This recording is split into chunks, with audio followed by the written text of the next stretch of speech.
Bonjour, merci de votre présence cet après-midi.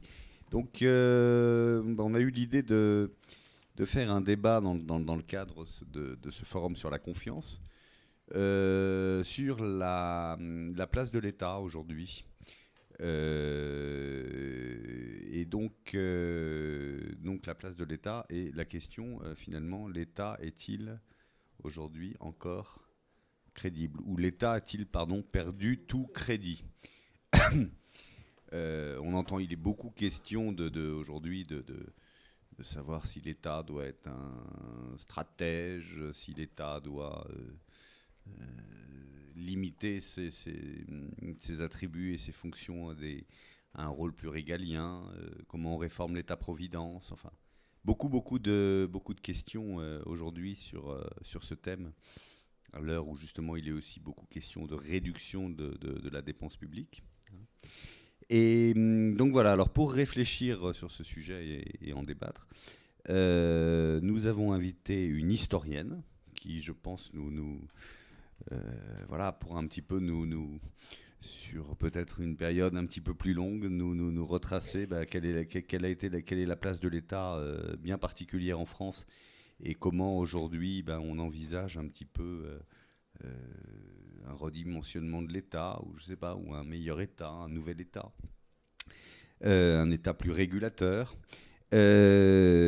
Alexandra Roulet, vous êtes économiste, vous êtes doctorante à Harvard, aux États-Unis, à Boston, et vous avez écrit un petit livre qui a été assez remarqué récemment avec Philippe Aghion, qui est un économiste français qui lui aussi enseigne à Harvard, qui a été d'ailleurs assez proche de François Hollande et de la gauche pendant la campagne, qui serait plutôt, on pourrait dire, la gauche libérale, la gauche très ouverte, qui est un spécialiste de l'éducation, de l'innovation.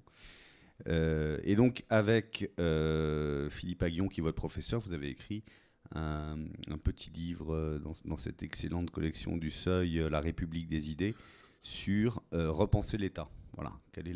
Comment peut-on aujourd'hui repenser l'État et avoir un État adapté à la période actuelle? Et puis enfin, Alain Madelin, vous avez longtemps fait de la politique, vous avez l'étiquette du libéral dans la vie politique française que peu finalement d'élus et d'hommes politiques ont eu, parce que le vrai libéralisme à l'anglo-saxonne finalement n'est pas très très répandu en France. Vous avez eu des responsabilités ministérielles au sommet de l'État, je crois, donc au ministère de l'Industrie, au ministère de l'Économie et des Finances. Vous n'êtes pas resté très longtemps, non, au ministère de l'Économie et des Finances. Et puis aujourd'hui, vous êtes plutôt dans le secteur privé. On en parlait juste avant ce débat. Donc vous avez tout un projet de développement de l'éducation via le numérique. C'est caritatif, et voilà. Tout un projet de développement de l'éducation via le numérique en Afrique, enfin je crois, voilà.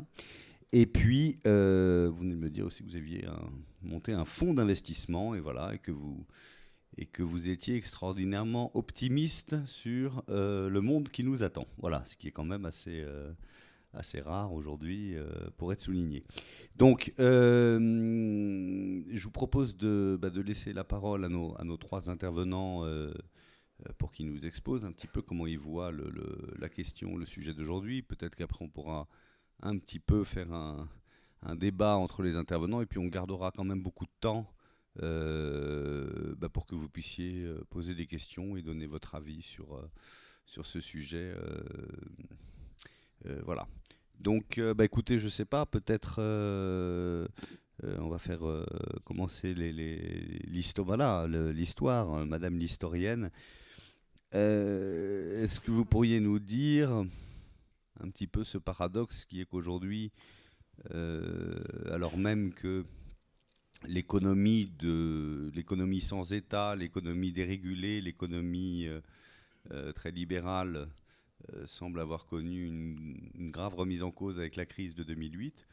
On n'a pas l'impression pour autant, tellement aujourd'hui forcément, que l'État en a profité pour récupérer une légitimité qu'il avait perdue. Alors comment vous voyez, vous, aujourd'hui, cette question de l'État et du crédit de l'État, particulièrement en France, qui est un pays où on a toujours eu un État fort, centralisé. Voilà.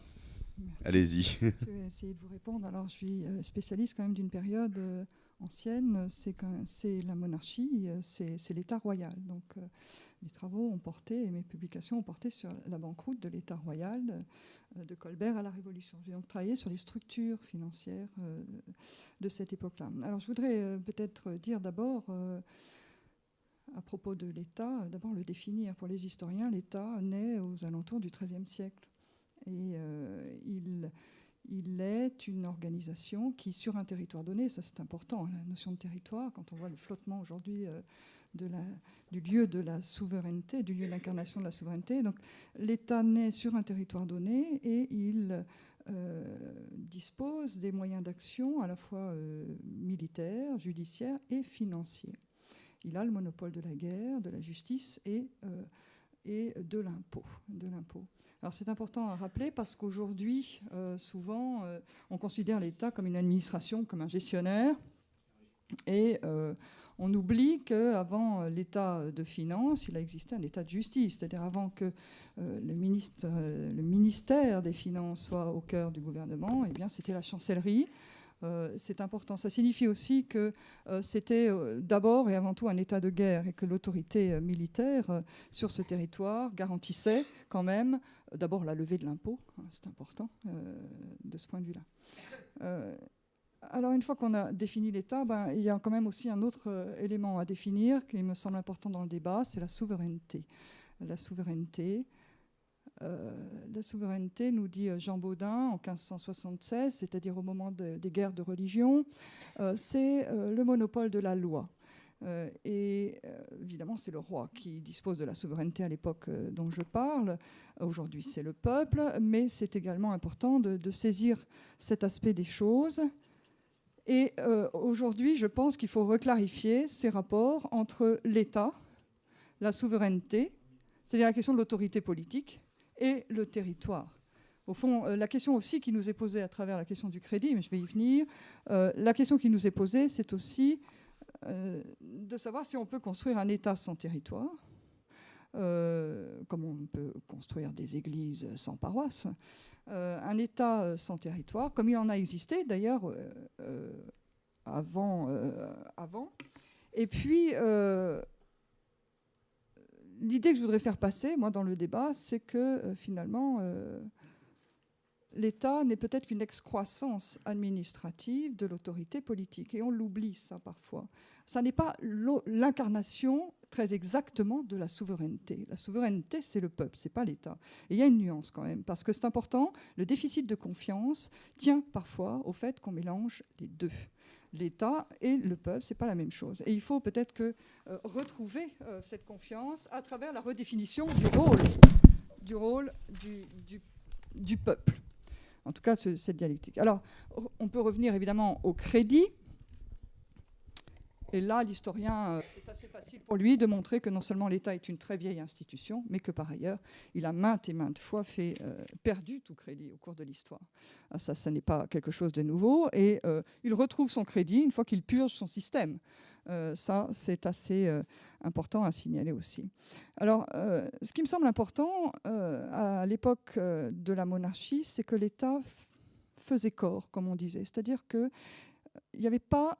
Plus exactement, il n'y avait pas de dissociation entre l'État et la société. On parlait d'un corps qui était un corps social et mystique, à la tête duquel on trouve le roi, certes, mais jamais dissocié de ses membres. Et cette dimension-là est importante. L'État prélevait l'impôt sur la faculté des peuples, on dirait au XVIIIe siècle la richesse des nations, sur la faculté des peuples, qui y consentait. Il n'y a pas Comment? Il n'y a pas de corps social sans consentement.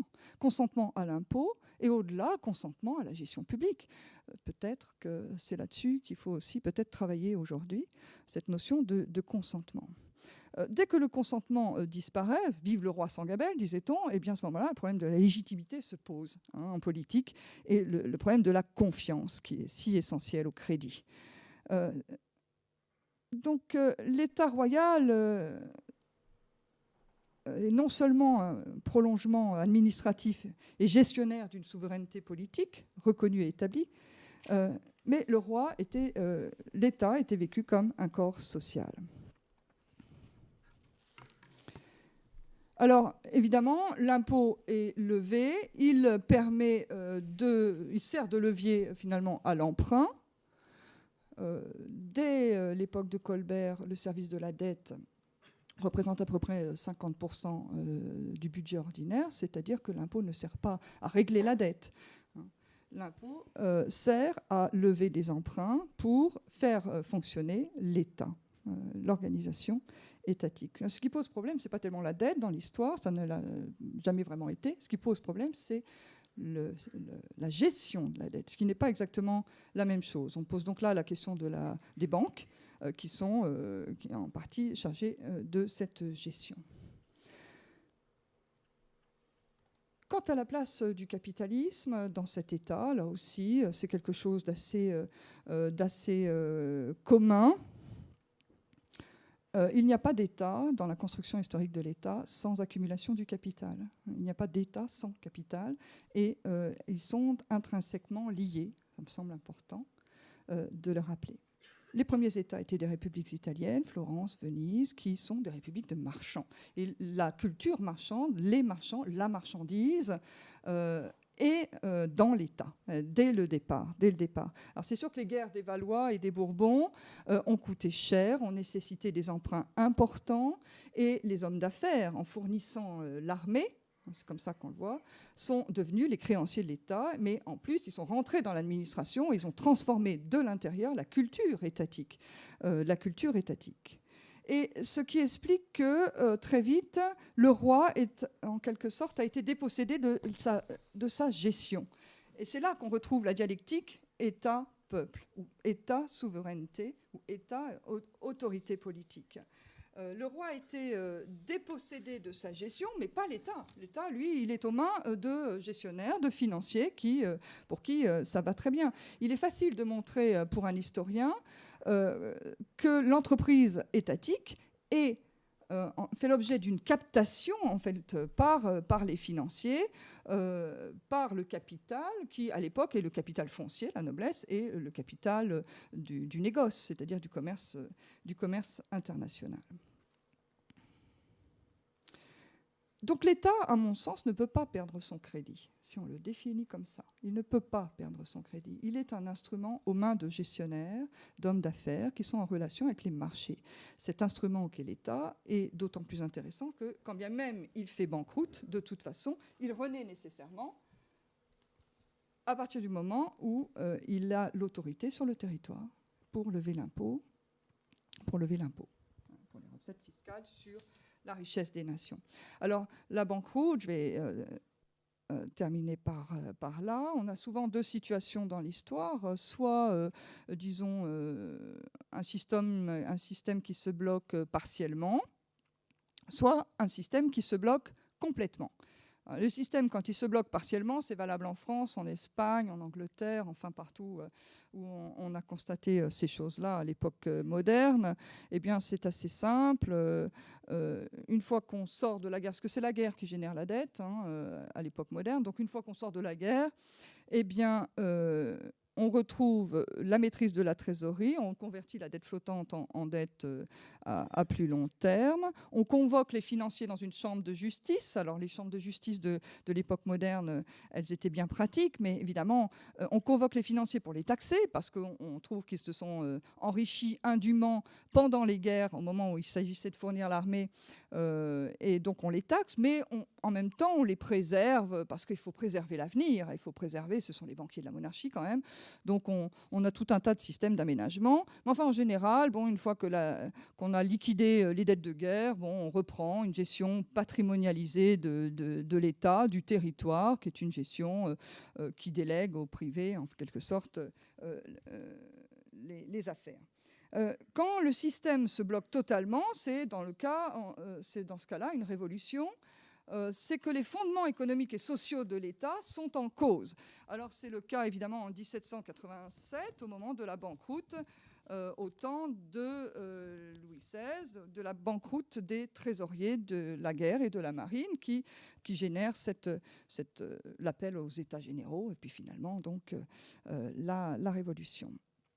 Je crois que pour avoir étudié la question de près, cette banqueroute de 1787 est liée au fait que pendant un siècle, entre Colbert et la guerre d'indépendance d'Amérique, entre 1683, la mort de Colbert, et 1783, la fin de la guerre d'indépendance d'Amérique, eh bien, on a renoncé aux réformes. On a renoncé au réformisme. C'est souvent le cas aussi en histoire. Une révolution est l'aboutissement de l'échec des réformes, en fait, le plus souvent. Quelles sont les réformes auxquelles on a renoncé pour notre sujet en particulier? Trois. On a renoncé à établir un contrôle financier. On a essayé, il y a eu des réformes de la comptabilité publique. Notamment, on a essayé d'introduire la comptabilité à partie double dans les comptes centraux de l'État. Ce sont les lois de 1716, la Régence, et 1723. Mais on y a finalement renoncé pour revenir à un système colbertiste de gestion de ce point de vue-là. De la même façon, on a renoncé à la transparence. On a vu le Parlement de Paris demander l'ouverture des comptes de la monarchie, on est en 1763, et l'administration royale refusait de présenter les comptes. La culture du secret caractérise l'État. La culture du secret, et c'est une culture qui renvoie à quelque chose de lointain, de profond, à un ordre divin. Il faut peut-être évoquer cette dimension de la délibération dans l'Assemblée. C'est une époque où on jure sur les évangiles qu'on ne révélera rien de ce qui se dit dans une assemblée, et c'est une vertu politique de ne rien dévoiler à cette époque-là. Alors, peut-être qu'il y a des restes sérieux. La question du secret dans les comptes d'un État est quand même assez, parfois, d'actualité. Et on a renoncé également à atteindre fiscalement la richesse. C'est-à-dire qu'on a essayé des réformes de l'impôt pour aboutir, évidemment, à fiscaliser la richesse des nobles et puis du clergé, mais on a toujours eu une situation réactionnaire, forcément, de ce point de vue-là. Bref, on a raté les réformes de gestion publique. Là-dessus, une spéculation importante, mais je voudrais conclure maintenant pour dire que, au fond, aussi spectaculaires que soient les effets de l'alliance de l'État et des marchés financiers, qui caractérisent toute l'histoire de l'État, ce n'est pourtant pas eux qu'il faut, c'est pas à eux qu'il faut s'arrêter si l'on veut rétablir la confiance. Je crois que structurellement, l'État est lié au marché. Et d'ailleurs, l'État reste lié au marché, même pendant la Révolution française. Les historiens le montrent très bien. La trésorerie a toujours été captée par les particuliers, la trésorerie de l'État. Ce qui me semble important, en revanche, c'est le rapport entre la souveraineté, l'État et le territoire. Ces rapports-là doivent être clarifiés. La souveraineté est passée du roi au peuple, ça on le sait. On a reconnu juridiquement la nation de rentier.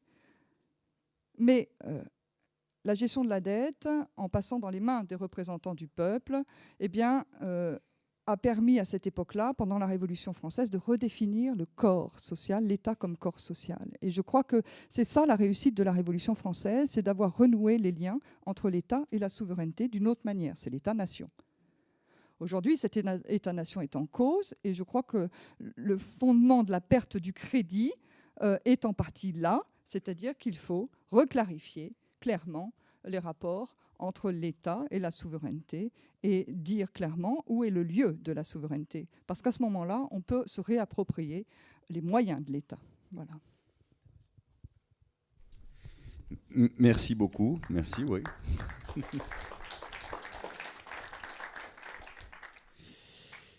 Merci. Alors, Alexandra Roulet, Vous allez peut-être avoir une lecture un petit peu plus économique de tout ça. Comment vous voyez la question, vous? Donc, et par rapport à ce qui vient d'être dit aussi. Oui, alors, je vais apporter une lecture en effet sûrement plus économique et en me fondant essentiellement sur la situation récente. Donc tout d'abord, je voudrais souligner que quand on parle de l'État, cette entité abstraite, il y a quand même derrière des personnes, les personnes qui travaillent pour l'État. Donc on ne peut pas dire que l'État a perdu tout crédit, ne serait-ce que parce qu'il y a des personnes professionnelles qui y travaillent. Cela dit, on ne peut pas nier la montée d'un sentiment de défiance envers la sphère publique. Alors, défiance qui, selon moi, prend ses racines dans deux phénomènes distincts. Le premier phénomène valable partout en Europe, enfin dans beaucoup de pays en tout cas en ce moment, c'est donc la crise des finances publiques. C'est ce dont on vient de parler. C'était aussi valable dans le temps historique. Et évidemment, ça jette un peu le discrédit sur les gouvernements qui se succèdent et qui laissent s'accumuler un endettement insoutenable, de la même façon que la crise financière avait jeté le discrédit sur les banques et institutions qui avaient pris des risques excessifs. Mais il y a un autre phénomène derrière cette défiance croissante envers la sphère publique, qui est selon moi une défiance envers les élites. Donc toujours cette idée de quand même se pencher sur les personnes qui incarnent l'État. Donc je ne parle pas ici de la défiance envers les élites dites capitalistes, qui est un phénomène français peut-être aussi assez récurrent, certainement alimenté par la montée record des inégalités. Mais je pense qu'il y a aussi une défiance envers les élites publiques, et qui est nourrie par plusieurs aspects. Le premier, c'est ce qu'on pourrait appeler le corporatisme éducatif de la France. C'est-à-dire qu'en France, on a quand même une société de privilèges où tout se joue très tôt. Il faut avoir fait la bonne école, la bonne spécialisation, ce qui est très différent aux États-Unis, où il y a beaucoup plus une culture de la deuxième chance. Je pense que c'était aussi alimenté par ce que vous appeliez la culture du secret, c'est-à-dire le manque de transparence des décisions publiques, et sur lequel je reviendrai. Et enfin, évidemment, les querelles politiciennes qui, cette semaine, ont atteint des sommets de ridicule n'ajoutent rien pour redorer l'image des élites publiques. Dès lors, il y a un défi auquel l'État est confronté, c'est qu'il doit quand même se relégitimer. Il traverse une période de crise, que ce soit qu'on la pose en termes de confiance et de défiance ou qu'on la pose en termes de finances publiques, alors même que ses marges de manœuvre budgétaires sont réduites. C'est-à-dire qu'alors même qu'il est plus ou moins privé de ses leviers d'action traditionnels, il doit se relégitimer. Donc certains diraient, après tout, pourquoi se relégitimer? Finalement, peut-être que la solution est dans le moins d'État. En effet, on pourrait soutenir l'idée que finalement, il faudrait rétrécir la sphère publique, puisqu'elle n'est plus à même forcément d'apporter une solution aux problèmes auxquels nous sommes confrontés. Donc, avoir une fiscalité qui restaure les marges de manœuvre des entreprises pour qu'elles puissent jouer un rôle dans la croissance, réduire les prestations sociales désincitatives. Je soutiendrai une position différente, celle de l'État autrement. Alors, je voudrais d'abord revenir un peu sur les raisons fondamentales qui justifient le rôle de l'État et qui font que l'État n'est pas passé de mode. Cela dit, évidemment, l'État doit aussi se transformer, et même si son intervention est nécessaire, ce n'est qu'à condition de se transformer, de prendre probablement d'ailleurs le tournant de la compétitivité qui a été pris récemment par le gouvernement, qui va être, c'est finalement que dans sa capacité à endiguer la crise économique que le gouvernement ou l'État pourra redorer son image. Et enfin, je reviendrai un peu sur cette histoire de culture du secret et à mon avis cette nécessité d'une plus grande transparence pour relégitimer l'État. Donc, deux aspects finalement de théorie économique qui justifient quand même l'intervention de l'État. La première, c'est qu'on ne peut pas s'en remettre exclusivement au marché parce que, comme on le sait, les marchés sont imparfaits. Et donc, il y a, à commencer par celui du crédit et de l'assurance. Et donc, on voit bien qu'on a besoin d'une redistribution étatique envers les plus vulnérables, parce que quand on voit, par exemple, aux États-Unis, où si on s'en remet exclusivement au laisser-faire, on voit bien que des pans entiers de la population n'ont pas accès aux soins de base, qu'il y a bien nécessité dans certains domaines, comme par exemple la santé, d'une intervention de l'État. Mais c'est aussi valable pour les entreprises. Par exemple, les petites entreprises n'ont pas toujours suffisamment accès au crédit pour innover ou maintenir leurs dépenses de recherche et développement tout au long du cycle économique. Et là encore, l'État peut jouer un rôle de soutien.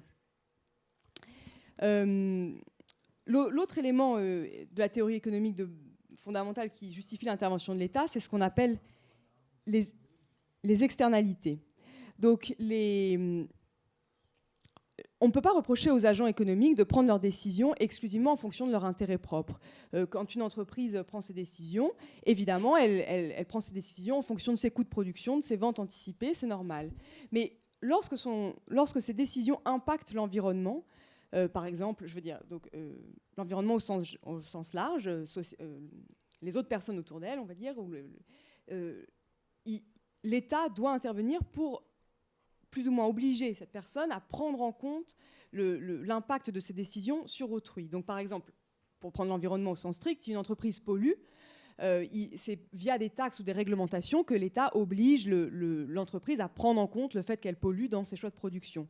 De la même façon, pourquoi est-ce que l'État intervient pas forcément pour nationaliser, mais pourquoi est-ce que l'État est intervenu dans le dossier Florange? C'est parce que si le site ferme, c'est les 600 personnes qui se retrouvent au chômage, ça a des conséquences au-delà de ces 600 personnes sur le bassin d'emploi en général. C'est pour ça que l'État intervient pour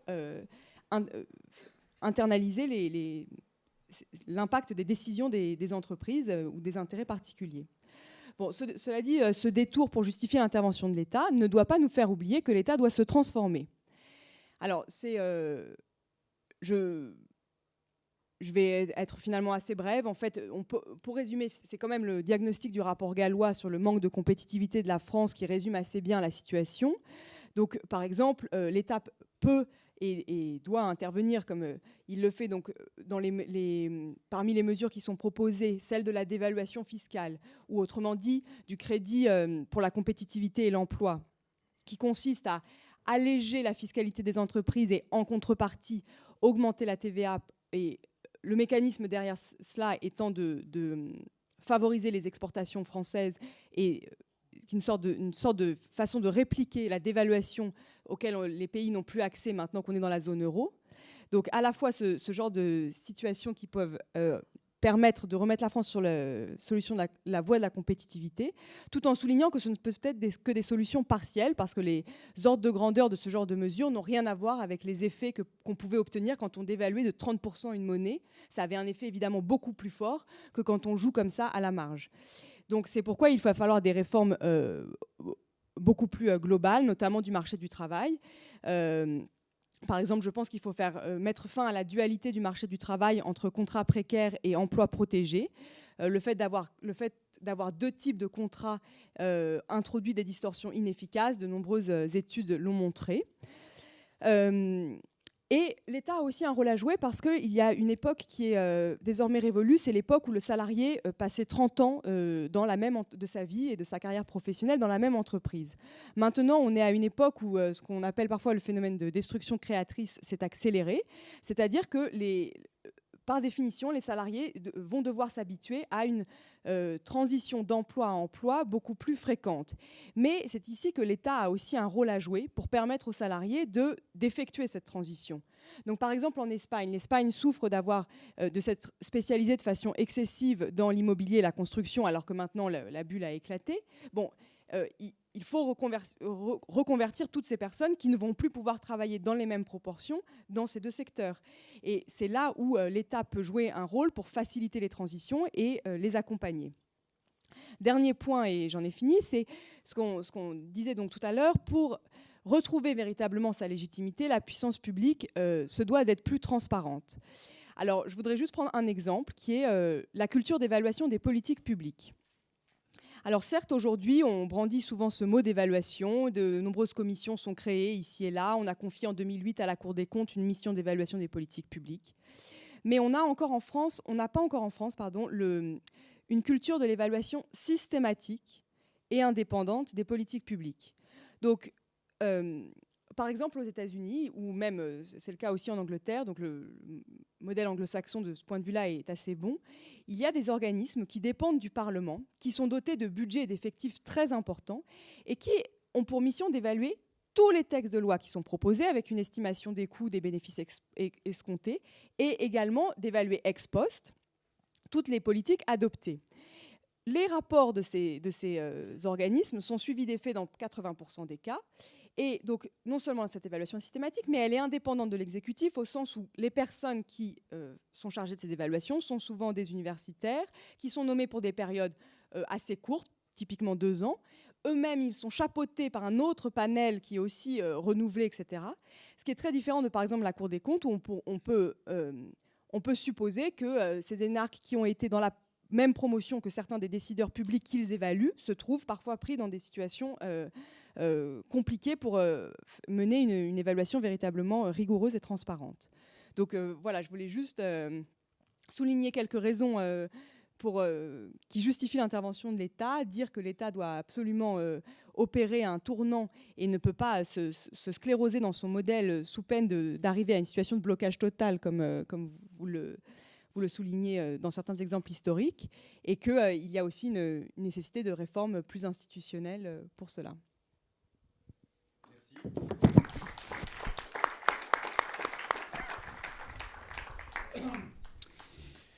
Alain Madelin, alors on disait tout à l'heure que vous étiez optimiste sur l'avenir. Est-ce que vous êtes optimiste également sur l'État, sur la place de l'État, et comment vous la voyez aujourd'hui Oui, merci, bonjour à tous. Je voudrais essayer de remettre cela dans la perspective à la fois historique et éclairée par quelques leçons de l'économie. L'État a-t-il perdu tout crédit ? La première question qui vient à l'esprit, c'est est-ce que les créanciers de la France vont longtemps faire confiance à la France ? La réponse est sans doute oui, parce que la France est un pays riche, et ce que jugent les créanciers, c'est la capacité à rembourser. D'ailleurs, les agences de notation, vous avez très justement dit que la caractéristique de l'État, c'est le pouvoir de coercition. Les agences de notation, en fait, jugent le pouvoir de l'État d'aller prendre de l'impôt chez les citoyens pour rembourser les dettes. Quitte à ce que le peuple soit exsangue au bout de cet exercice, comme en Grèce ou en Espagne ou ailleurs, on s'en fout. L'essentiel, c'est qu'on veut rembourser. Et donc, on est certain qu'en Allemagne, on sera remboursé parce qu'on a confiance dans la police allemande. On est certain qu'en France, on sera remboursé parce qu'on a confiance dans le fisc français. Et en Grèce, on n'a confiance ni dans la police, ni dans le fisc. Donc, c'est fondamentalement la crise de la dette. Si aujourd'hui n'est pas une crise de remboursement, elle est néanmoins une crise historique. Vous avez eu raison de parler de la crise de la dette de la France à la veille de la Révolution. Pour moi, la crise du crédit de l'État, c'est à la fois une crise financière, c'est une crise de légitimité de l'État, c'est une crise d'efficacité. Les rendements décroissants, on le voit dans l'actualité, de l'action publique. Et c'est une crise historique. Et cette perspective-là me paraît peut-être essentielle. Je pense en effet à la suite de beaucoup d'autres, mais notamment d'Alvin Toffler, ou Karl Marx l'avait dit il y a très longtemps, mais il n'était pas le premier à l'avoir dit, c'est-à-dire qu'il y a une coïncidence historique, une corrélation entre la façon de produire des richesses et la superstructure politique. Et je pense de ce point de vue-là que nous avons eu donc 3 vagues d'histoire de l'humanité. La première grande vague, ça a été la civilisation agricole, qui rentre un petit peu dans des gains de productivité autour de l'an 1000 et qui génère les sociétés féodales, monarchiques, etc., qui arrive à l'épuisement à la veille de la Révolution. Dans ces périodes-là, il n'y a quasiment pas de croissance, même si les marchés commencent à avoir un certain rôle. On a des débuts de machines à tisser, on a des débuts de petits gains de productivité. Mais fondamentalement, la civilisation industrielle, la deuxième vague d'histoire de l'humanité, si je devais la dater, je la daterais de 1884, c'est-à-dire au moment où Bolton, à côté de Birmingham en Angleterre, industrialise la machine à vapeur. Et alors là, ça va changer, puisque la richesse va changer de nature. Avant, la richesse est un jeu à somme nulle. Et donc, il y a une condamnation normale, et d'ailleurs des églises, de la richesse, parce que le profit de l'un, c'est un jeu à somme nulle, c'est la perte de l'autre. Et souvent, la richesse, c'est le résultat du pillage, du servage, de la prédation, de l'esclavage, de la violence faite à autrui. Avec la société industrielle, on va passer à autre chose. La richesse, elle a d'autres causes, notamment la capacité à combiner intelligemment ces 2 facteurs de production que sont le capital et le travail. Je crois donc qu'à la veille de la Révolution française, la société française est grosse d'une mutation, mais que les élites ne savent pas mener cette mutation. Il y a une panne de la réforme, malgré les tentatives de Turgot. mais il y a une panne de la réforme. Et voire même, il y a pire qu'une panne, il y a une réaction nobiliaire. On va réserver les places à ceux qui ont les 4 quartiers de noblesse. Et l'économie elle-même, elle a été marquée par 2 écoles. D'abord l'école mercantiliste, qui a encore quelques adeptes aujourd'hui. L'école mercantiliste, vous savez, d'abord c'est le Portugal, l'Espagne qui dit la richesse, c'est l'or.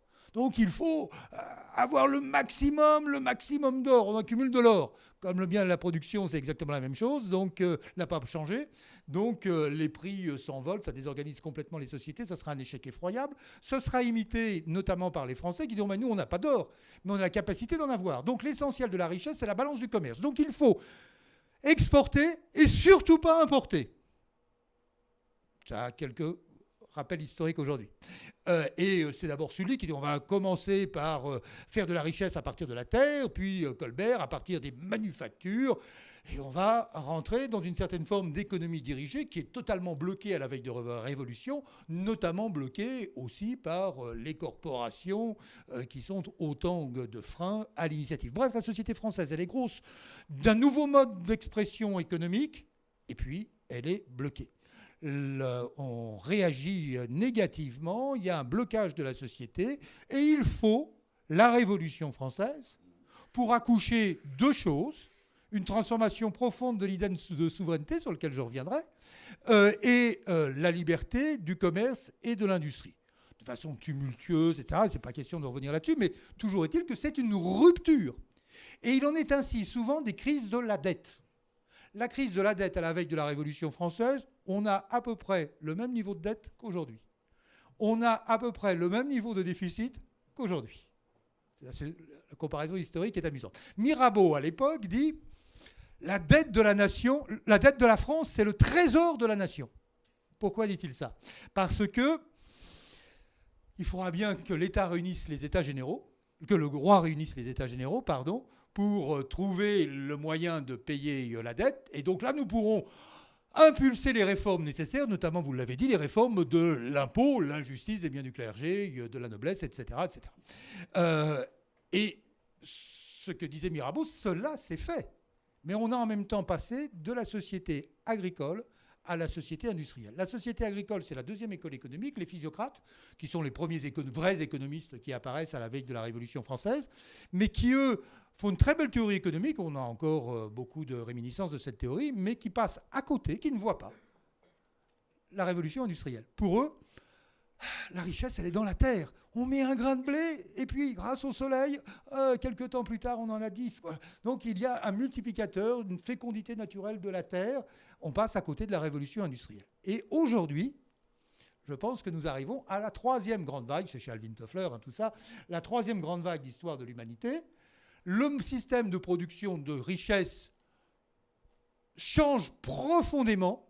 La part immatérielle de la connaissance, du savoir et du savoir numérisé, mobilisable à chaque instant à n'importe quel endroit de la planète par le consommateur ou par le producteur, devient de plus en plus grand. Bien évidemment, comme la Révolution française, ce n'est pas une rupture du jour au lendemain entre la société agricole et la société industrielle. Ce n'est pas une rupture entre la société industrielle et la société de la connaissance, bien sûr. Mais cette mutation, elle est en cours. Et elle va tout naturellement transformer profondément toutes les structures économiques et les structures politiques. Les structures industrielles, c'était quoi ? C'était des hommes et des femmes rangés comme des robots, effectuant à la chaîne un travail de robot, surveillés par des petits chefs qui, eux, quand ils reçoivent les ordres des grands chefs, qui, eux, savent, parce qu'ils sont au sommet de la hiérarchie.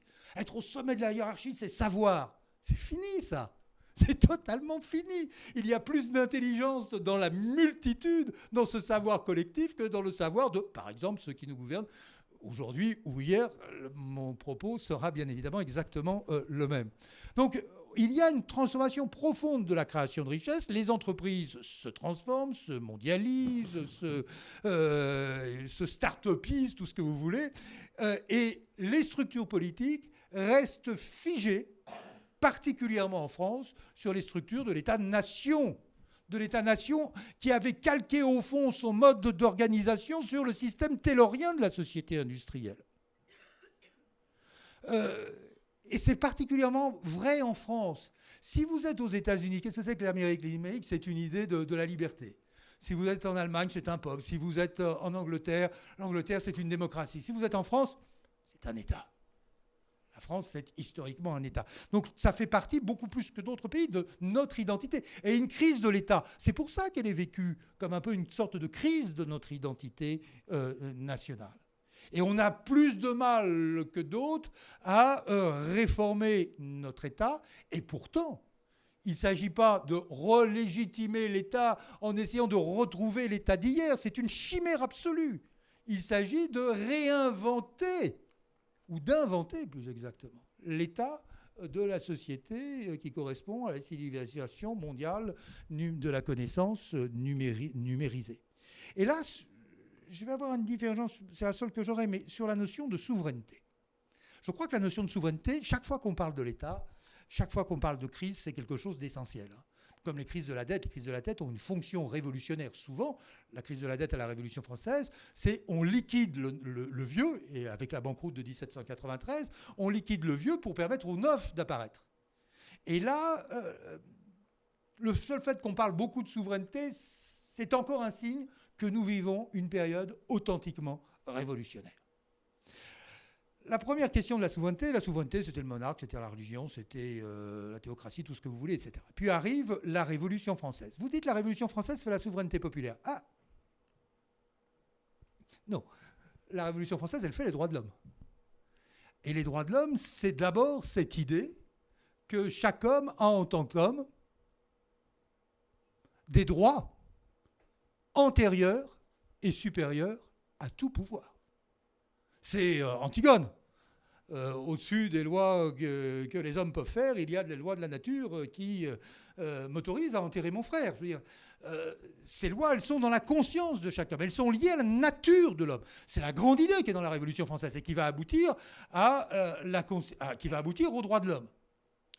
Et là, il y a un petit problème en France, si on compare à d'autres révolutions dans le monde, notamment la Révolution américaine, il y a un petit problème en France, c'est que, pour moi qui ai étudié cette période, la souveraineté populaire, chez Rousseau, c'est le contrat unanime.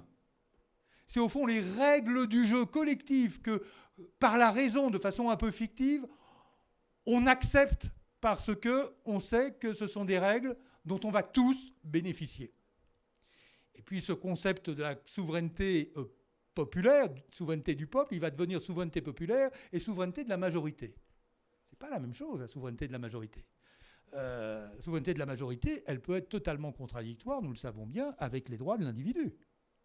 Une majorité peut brimer les droits de l'individu. C'est bien pour ça d'ailleurs que l'on a fait une constitution des gardiens constitutionnels, gardiens de ces droits fondamentaux de la personne humaine. Mais je pense que le XXe siècle a vu un peu l'éclipse de ces droits de la personne. Souveraineté de l'individu ou souveraineté de l'État? On a été dans la souveraineté de l'État, à fond dans la souveraineté de l'État. La souveraineté de l'État... Et lorsqu'il y a eu ce grand conflit avec les deux totalitarismes, et je m'attarderai sur le second parce qu'il est plus contemporain, mais c'est la même chose avec le nazisme, droit de l'homme, on s'en fout. Charbonnier est maître chez soi, dira Goebbels à la Société des Nations. Ce qui sera d'une certaine façon répété par l'Union soviétique, qui dira « c'est bien gentil vos droits de l'homme, on veut bien faire à Helsinki un traité, mais bien évidemment... » Avant les droits de l'homme, il y a le principe de non-ingérence. C'est-à-dire le principe de la souveraineté illimitée des États. Je pense que ce concept s'est écroulé avec la chute du mur de Berlin. Et que c'est une énorme nouveauté juridique, comme la transformation de l'infrastructure économique, dont on n'a pas encore mesuré tous les effets. On les voit, ces effets. Il n'y a plus de dictature illimitée. On a commencé par poursuivre Pinochet, puis d'autres dictateurs, la Cour pénale internationale. Tout ça, c'est imparfait. On n'est pas prêt de reconnaître les droits du peuple tibétain, c'est d'accord. Mais globalement, quand même, il y a l'idée qu'au-dessus de la souveraineté des États et de ceux qui les dirigent, il y a une idée de droit, la souveraineté supérieure des individus. Je crois que c'est extrêmement important parce que ceci nous indique une transformation, à mon avis, de l'État. L'État, au lieu d'être descendant, il va être remontant. C'est ce que d'ailleurs nous avons inscrit dans la Constitution européenne sans tout à fait en mesurer la portée du concept. C'est le principe de subsidiarité. Nous sommes un des peuples qui possédons des gouvernements et non pas des gouvernements qui possédons des peuples. Donc c'est une transformation profonde de l'idée d'un pouvoir remontant qui va assez contre notre concept d'État jacobin, mais qui explique à grands traits la révolution qu'il nous reste à faire. Alors l'État dans tout ça, je dis il doit se réinventer. Vous avez au fond trois façons de coordonner la production de richesses humaines. Vous avez la coercition, c'est la sphère de l'État. Elle est légitime dans ses fonctions traditionnelles, justice, armée, police, impôts, etc. Le reste, ça se discute en fonction des périodes, des tempéraments, etc. C'est la sphère de coercition de l'État, qui est plus grande en France que dans beaucoup d'autres pays. Vous avez la sphère de l'échange volontaire, et vous avez la sphère du don. Je pense, moi, que nous sommes dans une mutation historique où la sphère de l'échange volontaire a vocation à augmenter, de même que la sphère du don à l'heure de la civilisation Internet et de la connaissance partagée. Ceci va entraîner d'énormes efforts à faire, particulièrement chez nous, encore qu'elles sont favorisées par le fait que nous avons un État impécunieux et que le système de gouvernement de l'État un peu sanctifié dans son intervention, il est valable tant qu'on a de l'argent dans les caisses. Longtemps, ça a été, comme le disait l'économiste Jacques Rueff, la recette du gouvernement gratuit. Je vous donne des droits, c'est peut-être des faux droits, c'est pas grave, de toute façon, je vais vous les payer en fausse monnaie, avec l'inflation. Et puis ensuite, je vous donne des droits, mais c'est pas grave, je les fais payer par les générations futures en m'endettant. Il n'y a plus. Il n'y a plus. Et donc, il faut aujourd'hui, vraiment... tout nouveau droit doit être compensé par un impôt équivalent au moment même où d'ailleurs, par ailleurs, il faut qu'on fasse des économies sur l'État. Donc je pense que la contrainte financière, qui à mon avis n'est pas la raison profonde c'est la mutation, mais la contrainte financière va, d'une façon ou d'une autre, accélérer cette prise de conscience de la réforme de l'État. Alors régulation, j'aime pas... le mot est ambigu. En France, quand on dit régulation, on pense réglementation. Le mot n'a pas le même sens en anglais.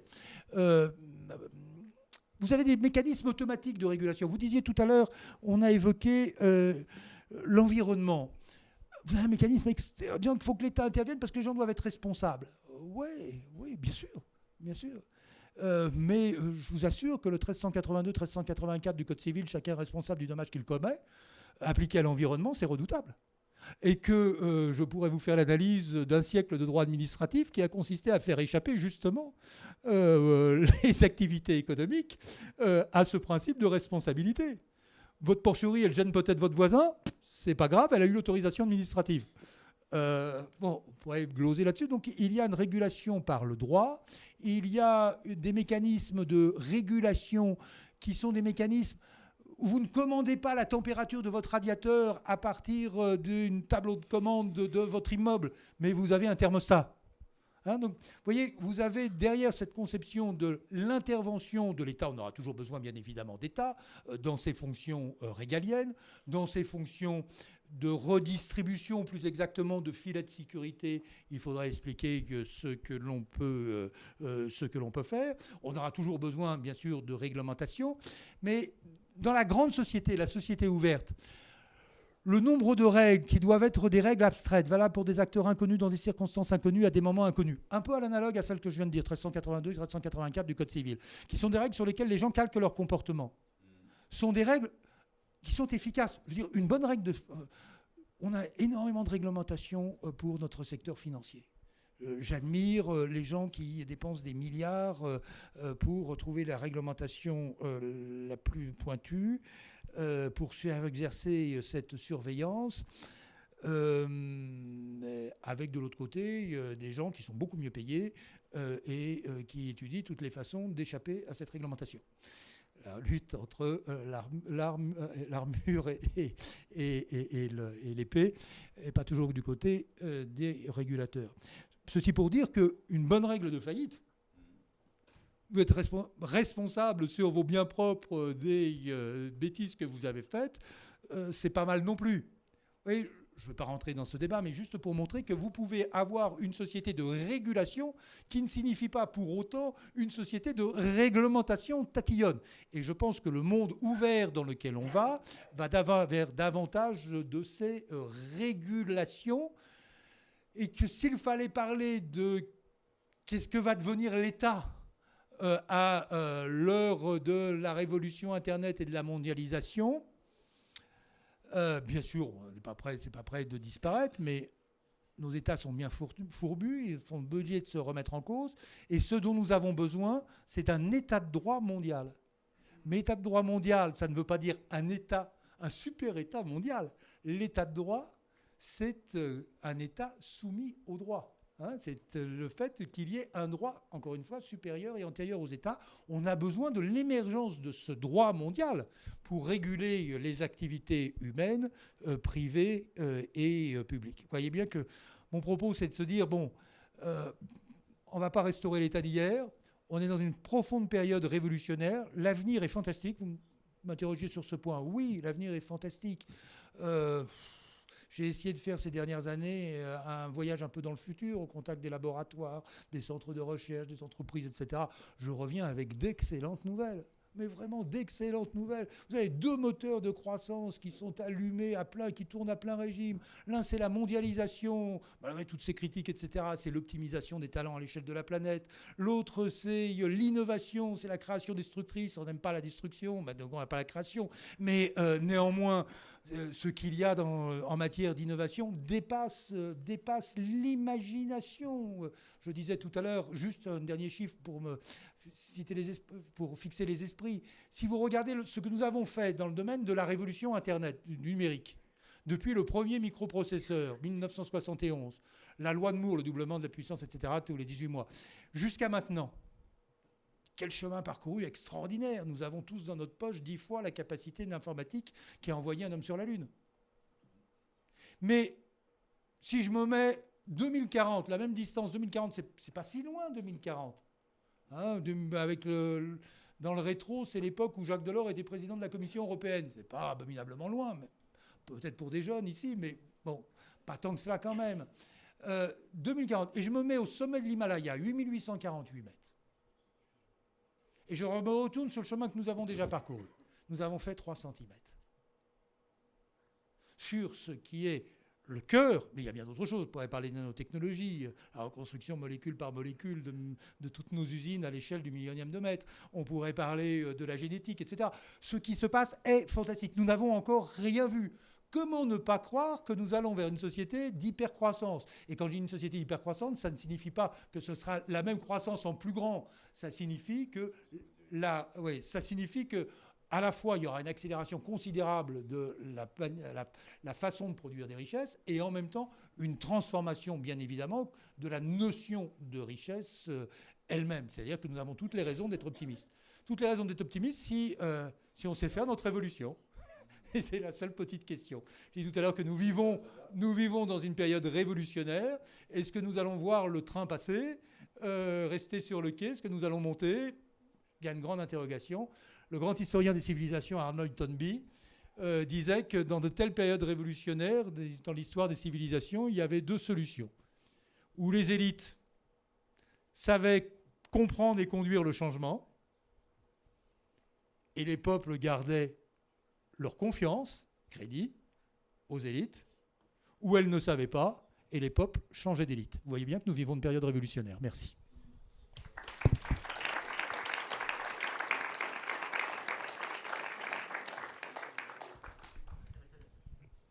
Vous voulez réagir, Alexandra, ou l'optimisme de Alain Madelin? Juste peut-être 2 petites remarques. Je ne peux pas dire si à long terme on va vers une hypercroissance. Je suis tout à fait d'accord avec le fait que la mondialisation et l'innovation sont 2 moteurs qui doivent nous tirer vers la croissance, c'est évident, mais à court terme, il y a aussi une autre réalité qui est quand même le chômage de masse, qui est quand même la paupérisation d'une partie des foyers les plus modestes. Et ça, c'est quand même des réalités pour lesquelles l'État, on ne peut pas dire on va s'en remettre seulement à l'économie des échanges volontaires et du don pour remédier à ces problèmes. Il me semble que la puissance publique est encore à l'ordre du jour pour faire face à ces défis. L'autre chose, c'est que par exemple sur l'histoire de la pollution, oui, les articles du Code civil sûrement, mais le problème, c'est que l'environnement, c'est quand même à l'échelle mondiale. C'est-à-dire que quand on dégrade l'atmosphère, c'est pas juste son voisin qui peut aller porter plainte, c'est complètement anonyme. Donc il y a quand même cette idée que oui, les droits de propriété régulent beaucoup de choses et peuvent encadrer de nombreuses transactions, de nombreux échanges, etc. Mais il y a quand même des dimensions de l'activité économique qui leur échappent, quoi. C'est fondamentalement, et qui rendent conceptuellement difficile de se passer d'une puissance publique, il me semble. Pardonnez-moi juste sur ce dernier point. La réponse, elle se trouve plus dans la piste de l'état de droit mondial que je viens d'évoquer, parce que l'état de droit dans ses frontières... Ça va être compliqué concrètement quand même. Oui, mais l'état qui pollue, charbonnier est maître chez lui et pollueur est maître chez lui. D'accord, mais quand on voit avec les difficultés du protocole de Kyoto pour mettre tout le monde d'accord, l'état de droit mondial en théorie, mais en pratique, on voit même au niveau même de l'Union européenne, où déjà on est suffisamment différents pour ne pas réussir à pousser des projets politiques communs, au niveau mondial, ça paraît ambitieux. Non, bien sûr, mais j'ai les mêmes limites que de l'état de droit mondial auquel j'aspire, avec les états de droit, les États enfermés dans leurs frontières. Parce qu'encore une fois, nous savons tous qu'un État pollueur est maître chez lui encore aujourd'hui. Mais globalement, je suis d'accord avec vous. Ne cherchez pas. Bien évidemment, ça n'implique pas la démission des politiques en attendant l'arrivée de l'hypercroissance dont M. Madelin a parlé à l'ACP. J'ai bien compris. Donc il y a bien évidemment dans cette période toute l'intelligence des élites pour savoir conduire ce changement. Et effectivement, dans le processus de création-destruction dont vous venez de dire qu'il est essentiel, la création, c'est formidable, mais la destruction, c'est douloureux. Donc il faut être capable de gérer cette destruction. Et c'est la raison pour laquelle on a besoin d'un État social. On est d'accord, finalement. Oui, alors moi je ne suis pas une visionnaire, je suis plutôt, je regarde dans le rétro. Effectivement, la question vient d'être évoquée, la place du travail, enfin de la valeur travail, très exactement. Ça devient un luxe, le travail, il me semble. Et la deuxième question, c'est la démographie, parce que c'est un État idéal, au fond, cet État mondial, c'est un État idéal. Et alors qu'aujourd'hui, on repose la question, la manière dont on pose la question des frontières aujourd'hui, elle est étonnante, parce qu'on refuse de voir la pression démographique de l'hémisphère sud. Et ça va. Dans l'histoire, la démographie bouleverse les donnes aussi. Et ça, c'est une simple interrogation. Je ne sais pas si vous y avez... Non, pardonnez-moi, mais si on peut réagir, mais je partage totalement votre point de vue sur la question de la pression démographique. C'est la raison pour laquelle des pays dits pauvres, particulièrement du monde musulman, ont impérativement besoin de trouver un chemin de croissance pour leur jeunesse. Et c'est pourquoi aussi les pays dits riches, comme les nôtres, ont besoin d'avoir des attitudes beaucoup plus ouvertes, à mes yeux, vis-à-vis de l'immigration. Oui, exactement. J'allais dire démographie, ça va avec migration. Donc, entre autres, on ne peut pas, par exemple, en France, vu le vieillissement de la population et la déformation de la pyramide des âges, se priver d'une immigration de masse qui, par définition, enfin de masse, suffisante pour maintenir le ratio population active sur retraités et permettre un système viable. Je vais rebondir sur quelque chose sur la valeur travail. Je vais essayer d'être un tout petit peu provoquant. Mais la valeur travail, cette vieille notion marxiste ressuscitée par Nicolas Sarkozy, me paraît complètement hors de propos au regard de ce dont je parlais. La valeur, c'est la créativité. Nous sommes une société de valeur créativité. Alors, ça ne veut pas dire qu'il y a mépris pour le travail, etc. Mais ça signifie que si vous faites du travail pour le travail, l'alpha et l'oméga de la politique publique, j'ai une solution très simple qui a été évoquée par un économiste célèbre du XIXe siècle qui s'appelait Frédéric Bastiat, qui disait « Sire, il n'y a qu'à demander à vos sujets de travailler de la main gauche plutôt que de la main droite. Parce que, au lieu de bûcheronner une planche en 100 coups de hache, nous sommes obligés d'en mettre 300. Voilà qui créera du travail pour tout le monde. Et alors, Alexandra, vous êtes, avec Philippe Aghion, vous réfléchissez beaucoup sur l'innovation. Et le sous-titre de votre livre, c'est une social-démocratie. Pardon. Vous réfléchissez beaucoup sur l'innovation. Le sous-titre de votre livre, c'est une social-démocratie de l'innovation. Alain Madelin, vous venez de dire que ce n'était pas la valeur travail qui comptait, mais c'était la valeur de création. Comment l'État, aujourd'hui, peut amener justement ce surplus d'innovation? Parce qu'il y a encore beaucoup de gens qui travaillent sans réelle innovation. Hein. C'est une immense majorité des gens, d'ailleurs. Deux pistes peut-être juste sur comment l'État peut intervenir pour l'innovation. Donc investir dans les idées, c'est-à-dire dès le système éducatif. Donc on voit par exemple les méthodes scolaires employées à l'école ne sont pas neutres pour stimuler la créativité. Par exemple, aux États-Unis, le mode d'enseignement est beaucoup plus interactif qu'en France. Les élèves sont amenés à parler, à discuter l'autorité du professeur, etc. Je pense que ça stimule quand même l'esprit d'entreprise après même les études, c'est-à-dire cette idée qu'il faut remettre en cause, se poser des questions. En France, on a beaucoup plus tendance à recevoir le savoir de façon passive, en effet. Donc, par exemple, dans toute cette réflexion sur le système éducatif, aussi également dans toute la dimension des inégalités à l'école, c'est-à-dire qu'on voit aujourd'hui toutes les enquêtes qui sortent montrent que les diplômés sont de plus en plus enfants eux-mêmes de diplômés. Il y a de moins en moins de mobilité au niveau mobilité sociale au niveau scolaire. Donc, dans toute cette dimension, l'État, par exemple, peut intervenir pour favoriser l'innovation. Mais il y a aussi au niveau des entreprises. Donc, par exemple, on sait que souvent, l'innovation vient également des petites entreprises porteurs qui ne sont pas toujours à même de pouvoir financer leurs projets, leurs dépenses de recherche et développement. Donc là encore, l'État peut apporter, soit par des garanties, soit par une aide au financement, un soutien à ces petites entreprises innovantes. Et même aux plus grandes entreprises, de façon générale, on sait que quand on est dans une phase creuse du cycle, les dépenses sur lesquelles on a le plus tendance à couper, c'est les dépenses typiquement de R&D, par exemple, qui ne sont pas des dépenses de fonctionnement, donc parfois on peut les interrompre. Or, toute dépense interrompue dans un effort de recherche est un effort perdu, en fait, parce que c'est des dépenses qu'il faut maintenir tout au long du cycle économique. Donc là encore, l'État peut aider à faire comme une sorte de rôle d'assureur, c'est-à-dire de permettre de maintenir et de lisser ces dépenses d'innovation, quelle que soit la conjoncture, et donc assurer les entreprises contre le risque macroéconomique, finalement. Je voudrais juste rebondir sur ce rôle absolument essentiel de l'éducation. Absolument essentiel.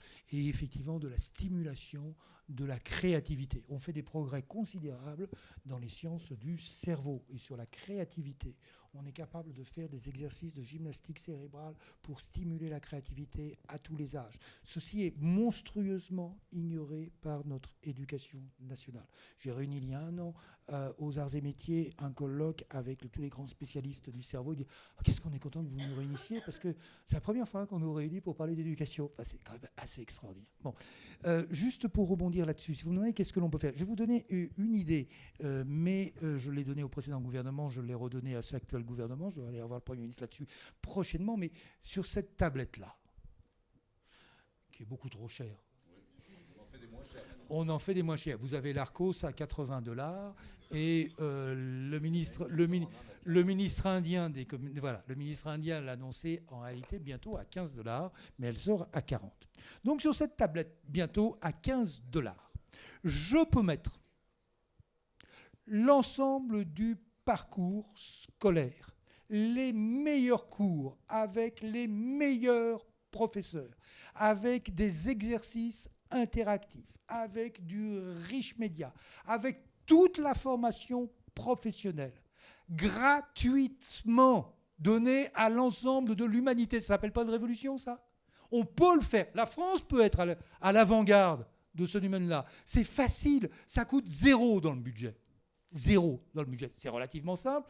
Vous demandez aux inspecteurs d'académie, vous demandez... Non, je ne parle pas de la tablette, je parle du contenu, parce que il y a $15. Bon, c'est donné en même temps qu'un abonnement de Libération. On en donne 5. c'est pas la question. La question, c'est le contenu. C'est les millions de dollars de contenu qui vont être dessus. Ce savoir numérique, il est reproduit à coût marginal nul. Je peux le donner. Il faut l'élaborer. Fantastique machine de l'éducation nationale, extraordinaire professeur, bourré de talent. On sélectionne avec les inspecteurs d'académie les meilleurs profs de l'enseignement professionnel, de l'enseignement agricole, de l'enseignement élémentaire, etc.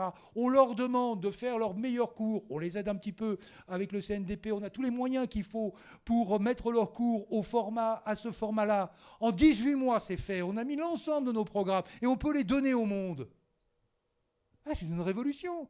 On peut ensuite, on les a mis en Creative Commons, sous Creative Commons. C'est-à-dire que c'est un bien collectif de l'humanité. C'est-à-dire que chacun peut améliorer ensuite. C'est-à-dire que je rentre dans un système où l'éducation peut faire des gains de productivité. Pardonnez-moi de plaider pour ce que je connais un petit peu, c'est ce que j'essaie de faire en Afrique. J'ai fait 4000 écoles un petit peu inspirées de cette idée-là. Parfois, je me dis quand même, notre pays, il a tout entre les mains là pour faire.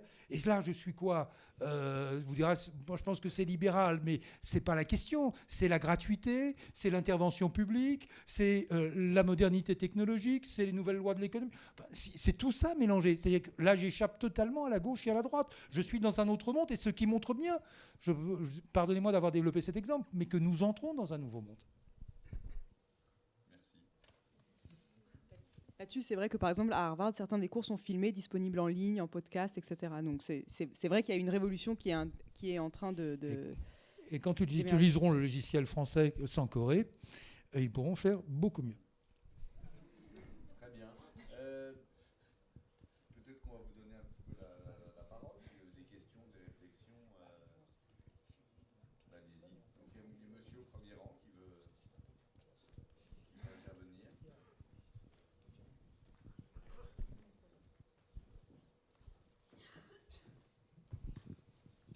Oui, bonsoir.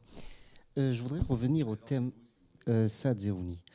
Je voudrais revenir au thème de la rencontre. L'État a-t-il perdu de son crédit? Je pense que l'État...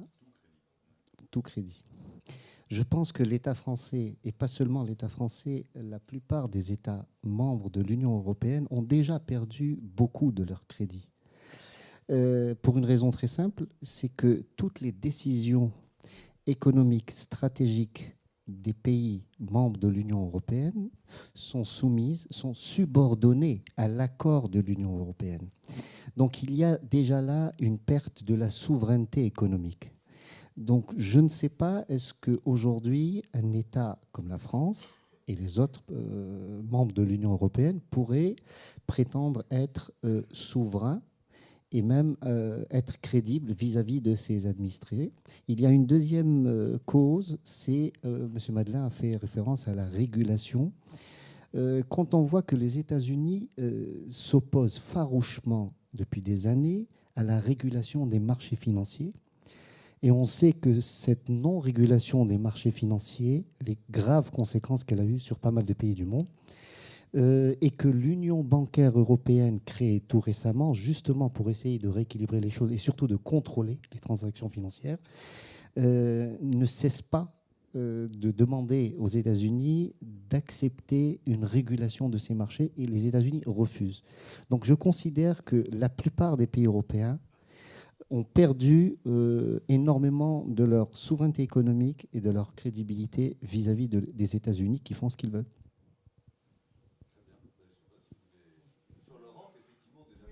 Justement, non, mais sur la souveraineté, cette souveraineté économique est un concept qui m'est étranger pour moi. Hein, je veux dire, voilà.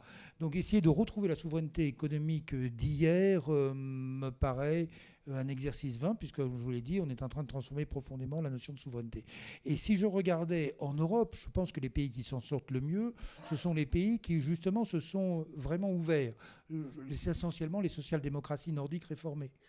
Hein, je veux dire, vous avez eu des élites plutôt intelligentes qui ont su réformer les social-démocraties, c'est-à-dire garder au fond un État social quand même important et le concilier avec la mondialisation, l'ouverture et l'innovation. Je ne dis pas que ce sont des modèles absolus, mais je me dis qu'au point où nous en sommes, c'est plutôt de ce côté-là qu'il faut, pour la France, essayer de fixer nos regards. Quant à la question financière, bien évidemment, je suis en désaccord total, dans la mesure où ce n'est pas une absence de régulation. Les 5 grandes agences de régulation américaines ont 5 milliards de dollars de budget, avaient avant la crise. 5 milliards de budget de dollars annuel. Ce n'est pas un problème de réglementation. Les réglementations existent, sont extrêmement tatillonnes. Et je pense que sur ce point de vue-là, vous pourriez regarder sur l'origine de la crise, qui est la crise des subprimes. C'est d'une part une volonté gouvernementale, à tort ou à raison, l'enfer est pavé de bonnes intentions. Mais on a dit il faut que les pauvres deviennent propriétaires. Et pour que les pauvres deviennent propriétaires, on va essayer de leur prêter. C'est pas grave, les prêts sont garantis par Fannie Mae et Freddie Mac. Ouais, mais disent les gens de Fannie et Freddie, quand même, ça commence à faire beaucoup dans notre comptabilité. Ça va finir par se voir qu'on a des trucs insolvables. C'est pas grave, a dit le gouvernement. Je vais vous abstraire des règles de comptabilité publique. Et puis tous les bons esprits, à ce moment-là, vous voyez bien qu'il y avait une bulle immobilière, et des bons esprits, y compris M. Paul Krugman, ont expliqué qu'ils demandaient à M. Greenspan, à l'époque, de bien vouloir crever la bulle immobilière. Et on a monté progressivement les taux d'intérêt. Ces interventions des banques centrales sont parfaitement discutables, de mon point de vue. J'aime pas beaucoup ces interventions de banques centrales. Donc on a ces manipulations monétaires des banques centrales qui sont, à mon avis, fondamentalement la cause profonde de tous les désordres que nous vivons.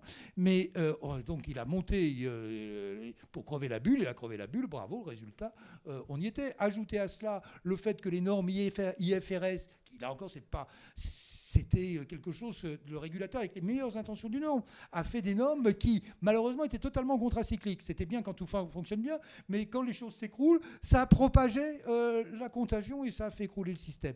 Donc dites-vous bien quand même que là encore sur la régulation, vous pouvez avoir des principes de droit internationaux, de responsabilité, pas de morale hasard, pas etc., etc., mais un peu de concurrence dans les normes, et une concurrence entre les normes américaines et les normes européennes, c'est pas fondamentalement, pas forcément une erreur. Hein. Tous la même règle, ça peut signifier aussi tous les mêmes erreurs au même moment. Vous ne pensez pas que sur un certain nombre de tentatives aujourd'hui de régulation internationale financière, par exemple, les fameux ratios prudentiels Bâle 3, etc., qui vont être appliqués par les banques européennes et que les États européens vont faire passer dans leurs droits nationaux, alors que les banques américaines, elles, s'assoient dessus et vont pouvoir continuer à... ou l'interdiction de certains types d'opérations financières en Europe, alors que ce n'est pas le cas aux États-Unis.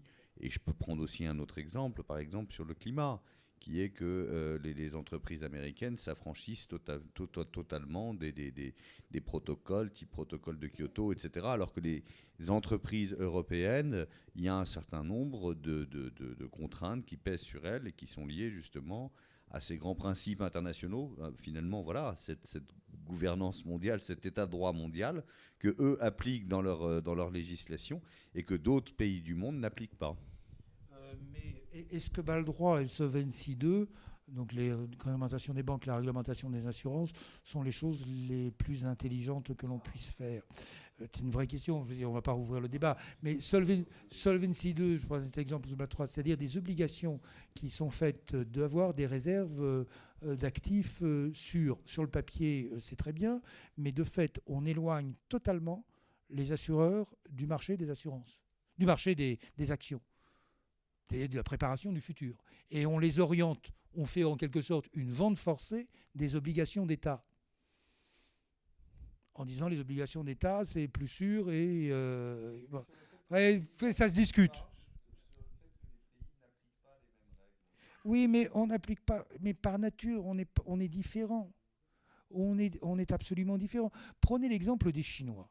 L'exemple, nous disons aux Chinois, vous pratiquez un dumping écologique. Ils pourraient dire, mais écoutez, s'il y a une menace sur l'atmosphère de la planète et le surcroît de CO2, c'est parce qu'il y a déjà eu un stock de CO2 qui a été fait. Donc il ne s'agit pas seulement d'imaginer une taxation du flux de CO2 nouveau, il faudrait faire une taxation du stock. Et si vous pensez qu'une tonne de béton égale une tonne de CO2, vous pouvez faire grosso modo le poids des infrastructures publiques européennes et pour dire, au fond, les Européens sont en train de nous faire un dumping écologique parce qu'ils n'ont pas payé leurs taxes sur le passé.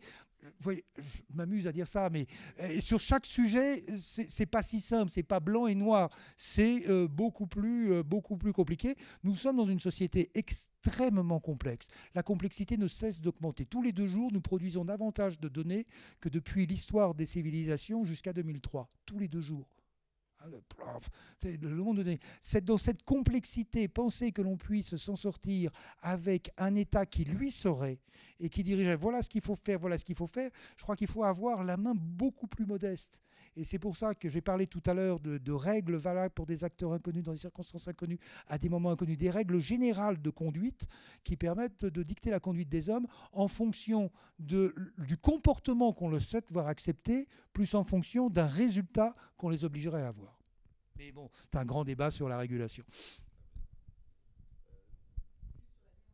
Européenne, nationale, je pense qu'il faut les penser en termes de complémentarité et pas les opposer, parce qu'il me semble que l'État national, pour se relégitimer et retrouver du crédit, doit se transformer, et que cette transformation, c'est un peu la même que doit opérer, qu'on peut opérer aussi au niveau européen. C'est-à-dire que je ne pense pas la chose en termes de souveraineté, mais beaucoup plus en termes d'adaptation des structures étatiques, qu'elles soient au niveau national ou européenne, à la nouvelle conjoncture mondiale, économie mondiale, aux nouvelles contraintes que sont la mondialisation, les impératifs d'innovation. Donc je pense qu'on peut penser l'approfondissement de l'Union européenne et en même temps la transformation des structures étatiques nationales de concert, pas en opposition. L'Europe nous a beaucoup aidés au cours des 2 dernières décennies à évoluer. Les évolutions en France se sont faites sous la pression de l'Europe, et au lieu de les faire naturellement, on a accusé l'Europe de nous forcer à faire, ce qui n'est pas Marie-Laure Leguet, comment vous voyez, vous, la dimension européenne aujourd'hui, la dimension supranationale dans l'État, voire même ces idées, effectivement, d'état de droit mondial, de gouvernance Je pense que... Non, mais c'est vrai, tout à fait. Oui, alors c'est difficile, mais moi je pense qu'on va aller vers davantage d'Europe et que les transferts notamment de souveraineté, sont pas finis. Je vois disparaître, mais peut-être parce que je sais que dans l'histoire, avant l'État, il y avait une Europe déjà qui n'avait pas de frontières. C'était l'Europe de Charlemagne, mais je vois disparaître l'État avec ses frontières, l'État-territoire. Bon. Et pour construire un État, alors de ce point de vue-là, moi je rejoins l'idée d'un État qui pourrait être mondial, parce qu'on peut le déterritorialiser, l'État. Mais bon, c'est tout ce que je peux dire de... Juste une seconde sur cette question. Oui, mais simplement, l'Europe, c'est un ovni juridique à inventer. Et très souvent, en France, pour penser l'Europe, on pense à l'État français agrandi aux frontières de l'Europe. Je crois que c'est une erreur de concept. Deuxièmement, lorsque je parle d'état de droit mondial, le mot état de droit est un mot un peu piège en français. C'est la traduction de la rule of law, la règle du droit. La règle du droit qui s'impose aux États. Mais c'est-à-dire que vous pouvez avoir un droit sans forcément avoir une gouvernance. D'ailleurs, il existait des relations de droit entre les hommes avant que n'existent bien évidemment les États. Et je pense qu'il y aura peut-être un jour une gouvernance mondiale, mais je pense qu'une rule of law mondiale, ce serait déjà un pas décisif et qu'elle est en fait en gestation. Très bien. D'autres interventions peut-être? Bonjour. On va peut-être prendre plusieurs interventions comme ça. Allez-y, monsieur. Oui. Allez-y. Bonjour. Tout d'abord, merci pour votre intervention. Donc, j'aimerais également réagir à ce que vous avez dit, notamment vous, Madame Leguet et Madame Roulet. Vous nous avez parlé, Madame Leguet, donc, du corps social, du moins tel qu'on l'entendait sous l'Ancien Régime. Alors aujourd'hui, on se pose la question... Et si finalement, si j'ai bien compris votre position, donc à Mme Roulet et à Mme Leguet, c'est qu'on ne perd pas de crédit dans l'État, mais on perd crédit dans les personnes qui gèrent l'État. Sauf que moi, mon constat actuellement, c'est que non seulement il y a une coupure qui est faite entre les gouvernés et les gouvernants, et qu'en plus, on sent que le pouvoir n'est plus dans le politique, mais dans l'économique. Donc, finalement, est-ce que l'État n'a-t-il pas vraiment perdu ce fameux crédit, puisqu'on ne l'a plus ? Oui, c'est bien ce que j'essayais de montrer. Effectivement, la question s'est posée la question se pose toujours de la manière dont les administrés doivent, ou les gouvernés doivent participer à l'activité des gouvernants. Effectivement, là, de ce point de vue-là, il y a un déficit parce qu'il faut combler, de nouveau, qui a été comblé dans l'histoire régulièrement, quand l'État se transforme sur lui-même, quand on est passé notamment de l'État moderne à l'État-nation, c'est ce qu'on a fait. On a réintégré les gouvernés dans l'activité des gouvernants. La question, il faut revenir effectivement aussi aux politiques, ça je suis tout à fait d'accord de ce point de vue-là. Et donc à la notion de gouvernance ou de gouvernementalité, c'est-à-dire l'idée que finalement, il faudrait reprendre les travaux de Michel Foucault, l'idée que l'état de droit n'est pas suffisant. Enfin, la notion les rapports de droit sont pas suffisants. Il faut ensuite redéfinir le lieu de la légitimité politique. Pour moi, ça, c'est important. Le droit, même le droit européen, par exemple, déjà au XVIIe siècle, on s'intéresse, l'école de droit naturel et date du XVIIe siècle, elle ne date pas du XVIIIe siècle. Donc progressivement, la relation entre les gens de droit se pose. Le droit international, on pourrait faire appel à Saint-Pierre, on est là à la fin du XVIIe siècle aussi. Donc on le construit, mais ce n'est pas suffisant. Sur ces relations de droit, il faut définir mieux la gouvernance, oui, la redonner à qui de droit. Anna Madelin, cette idée et Alexandra, cette idée qu'aujourd'hui les États n'ont plus de pouvoir face à la sphère économique. Vous partagez cette idée ? Largement, oui, bien sûr. Mais j'échappe un peu l'objet de cette soirée, de donner une vision plus large.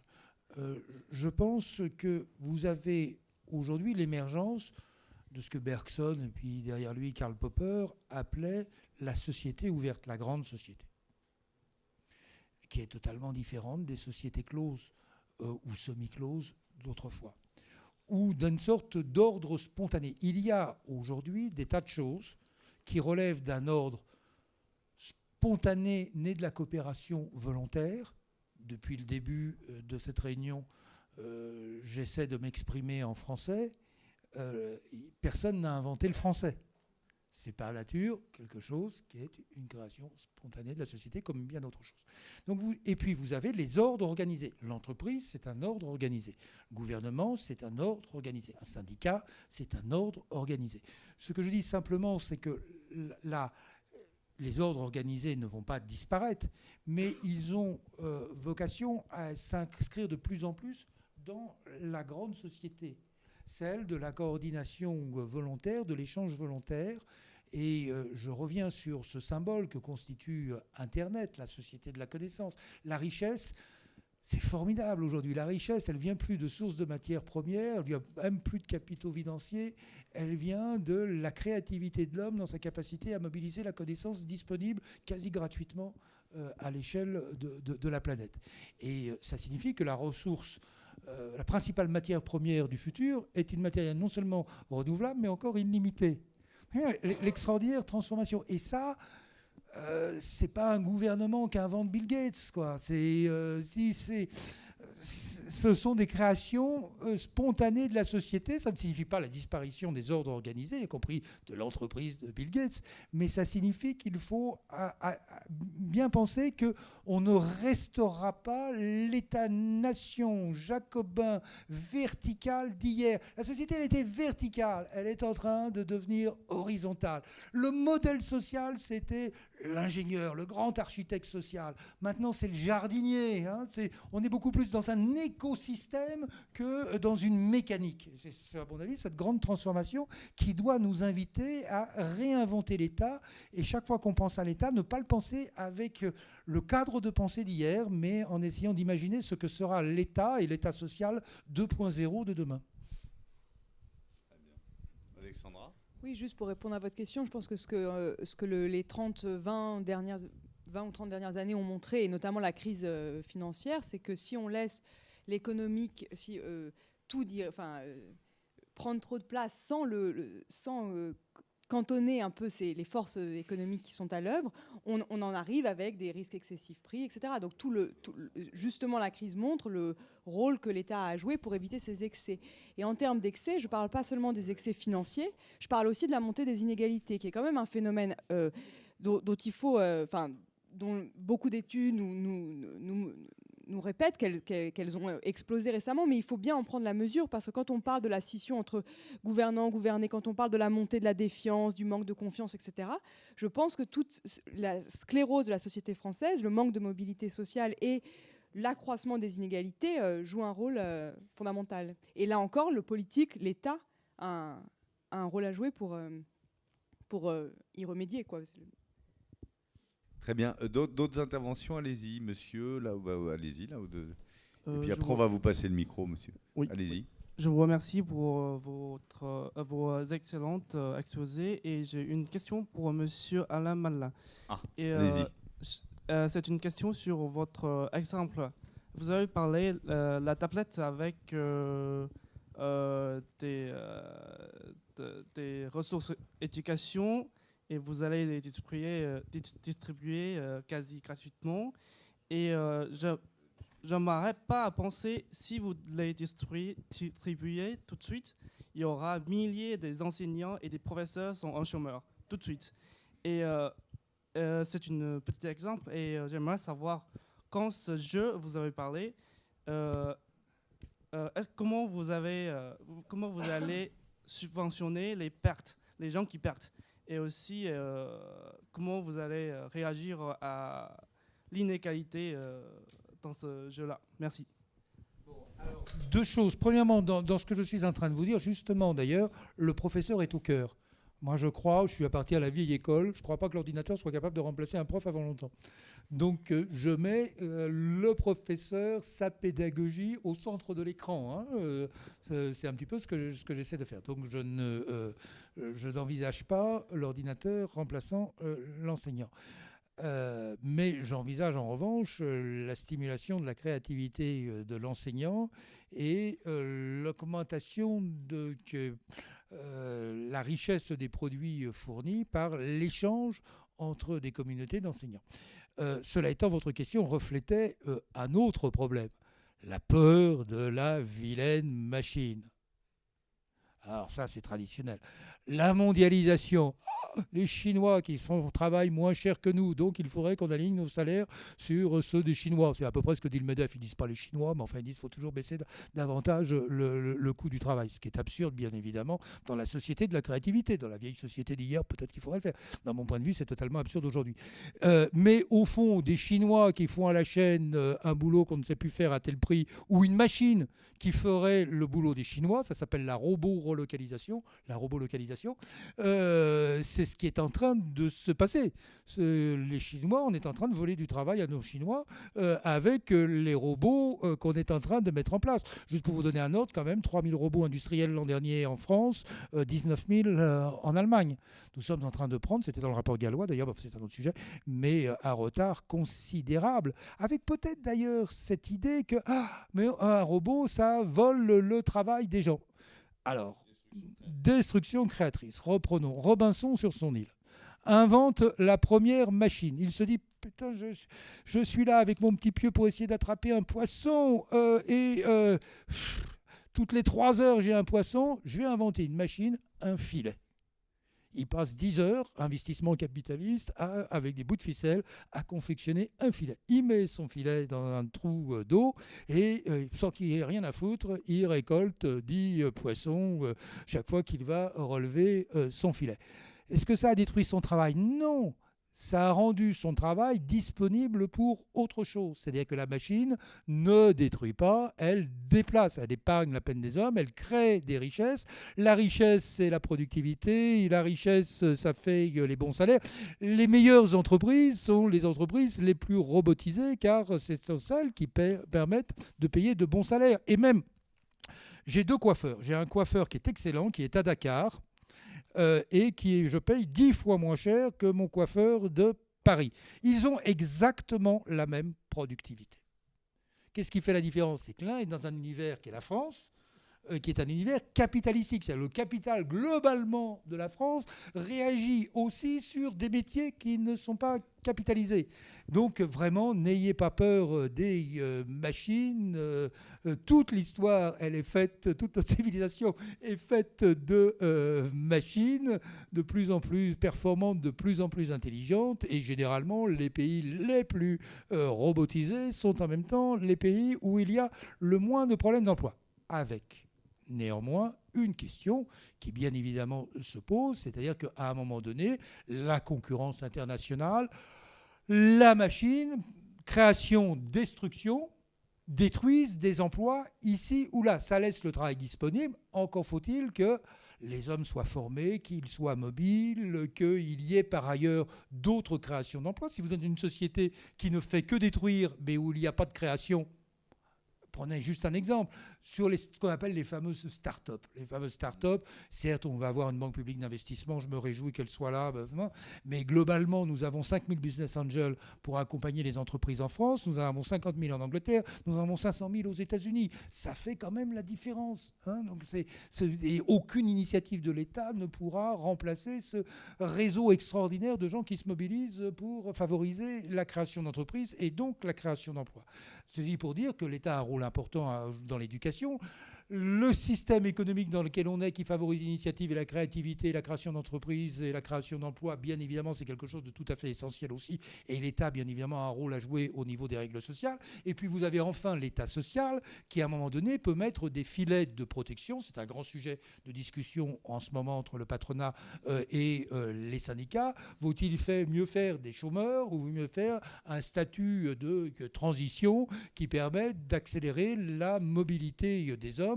La société que je viens de décrire est une société extrêmement agile, une société de progrès extrêmement rapide. Il va falloir apprendre à être rapide. Et on a parlé de la réinvention de l'État.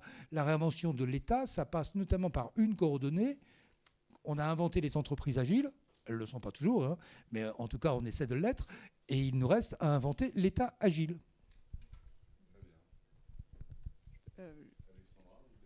Oui, non, juste pour revenir sur le rapport machine-travail. Enfin, en gros, je pense que, par exemple, dans l'exemple du filet de pêche et du pêcheur, la chose ne se passe pas exactement... Je verrais la chose un petit peu différemment, disons. En tout cas, je dirais s'il y a 10 pêcheurs et qui pêchent chacun un poisson, tout d'un coup, on invente le filet à pêche, on n'a plus besoin que d'un seul pêcheur qui tient le filet et il pêche les 10 poissons.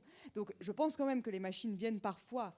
Mais c'est mon raisonnement en deux temps, viennent parfois se substituer au travail. Il y a parfois une substituabilité entre les deux. Mais la question, c'est que du coup, ces anciens pêcheurs, ils doivent se reconvertir, faire autre chose que pêcher. Lisez cette fois-ci non plus Robinson, mais les Robinson suisses, qui est une famille où effectivement, tout le monde ne va pas se faire pêcheur. Chacun se spécialise, ça s'appelle la division du travail. Oui, mais à ce moment-là, il faut réhabiliter l'oisiveté dans la sphère économique. Et il faut déconstruire, détricoter tout ce que les physiocrates avaient établi. Et c'était des grands pourfendeurs de l'oisiveté au XVIIIe siècle, tous ces pré-libéraux ou ces libéraux.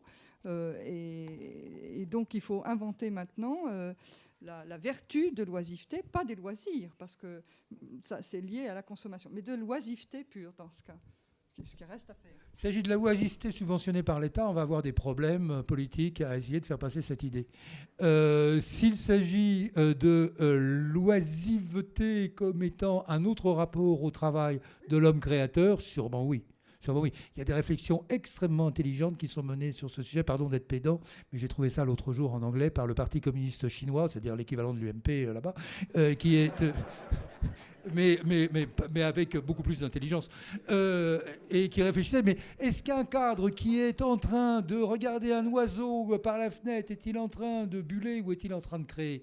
Il faisait appel à toutes les théories de la créativité, justement pour montrer ce rapport différent que l'on va avoir au temps de travail dans la société de la créativité.